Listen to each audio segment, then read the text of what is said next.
Welcome! In front of me I have Apple Watch SE 2nd generation, and I'm gonna show you how to measure the heart rate on this device.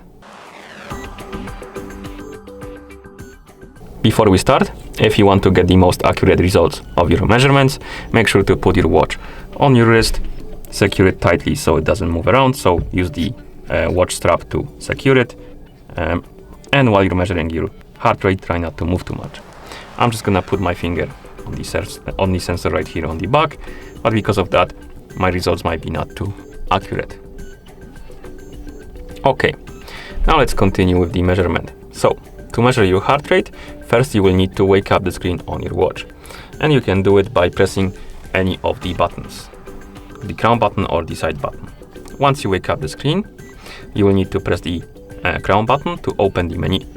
In the menu, scroll by swiping on the screen, find the heart rate icon, this one looks like a heart, and tap on it.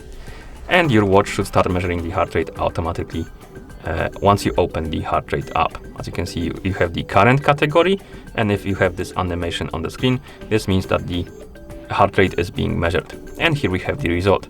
The heart rate will change, as you can see it jumping around, because it's measuring the heart rate in real time, basically, so it's gonna jump around. But once it stabilizes, it should be your current heart rate. You can also scroll down and check your resting heart rate. For that, you will need more data, so you need to wear the watch for longer periods of time, and also the walking average heart rate. So if you walk a lot, you can check how is your heart rate during the walks. You can also tap on the current option to check the graph for the whole day, basically. You can also tap on back, and I think you can do the same for the resting heart rate. Yes, and same for walk, like this.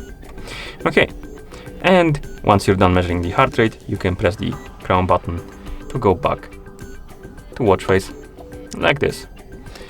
And that's how you measure the heart rate on this watch. Thank you for watching. If you found this video helpful, please consider subscribing to our channel and leaving the like on the video.